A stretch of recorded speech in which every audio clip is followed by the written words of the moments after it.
जोधपुर नाम के एक गांव में एक बहुत ही पुराना घर था। उस घर को सभी लोग भूतिया और मनहूस कहते थे, क्योंकि जो भी वहां रहने आता था उनकी किसी न किसी कारण से मौत हो जाती थी। इसीलिए वो घर खरीदने के लिए कोई भी तैयार नहीं होता था।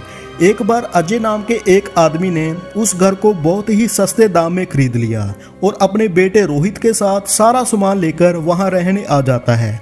घर में आने के 1-2 दिन में ही अजय को अपने आसपास अजीबोगरीब घटनाएं होने का एहसास होने लगता है। पहले तो वो इसे नजरअंदाज करता है, लेकिन घर में जब उसे किसी की मौजूदगी का एहसास होने लगा तो वो सतर्क हो गया। एक दिन रोहित दौड़ता हुआ अजय के पास आया और कहने लगा कि वॉशरूम में अचानक से पानी बंद हो गया है और उसने वहां सफेद कपड़ों में एक औरत को देखा है। इतना कहते कहते रोहित अचानक से चुप हो जाता है और अजय की ओर उंगली करते हुए कहने लगा, पापा वो औरत आपके पीछे खड़ी है। इतना कहकर रोहित डर के मारे चीखने लगता है।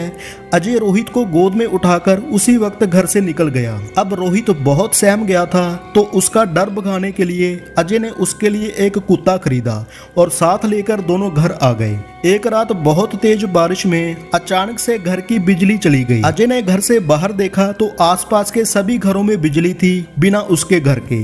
तो उसे लगा कि जरूर पावर सप्लाई में गड़बड़ हुई होगी।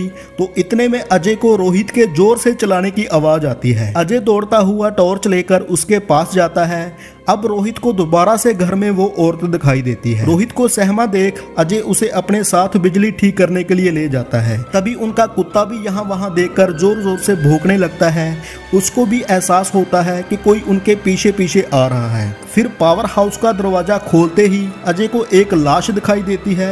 लाश देखकर रोहित भी डर के मारे चलाने लगता है। अजय अपने बेटे को लेकर तुरंत घर से बाहर भागने की कोशिश करने लगता है। घर से बाहर निकलते हुए अचानक अजय का पैर दरवाजे के पास बनी लकड़ी की सीढ़ियों में फंस जाता है और बहुत कोशिश करने पर भी वो पैर बाहर नहीं निकल पाता है।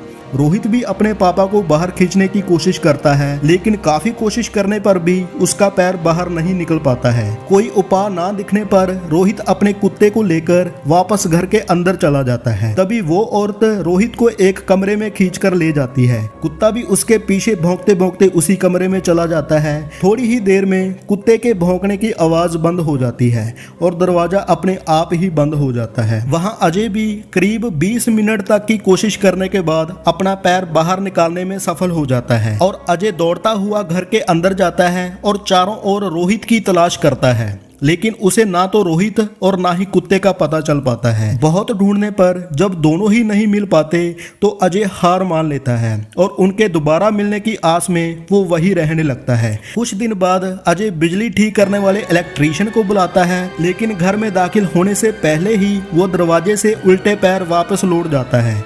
अजय के पूछने पर वो कहता है कि आपके घर में एक औरत, एक बच्चा और एक कुत्ते का भूत दिखाई दे रहा है। इलेक्ट्रीशियन की बात सुनकर अजय उदास हो जाता है। उसे एहसास हो जाता है कि उसका बेटा अब कभी लौटकर नहीं आएगा। इसके बाद अजय वो घर छोड़कर चला जाता है और कभी भी लौटकर नहीं आता है।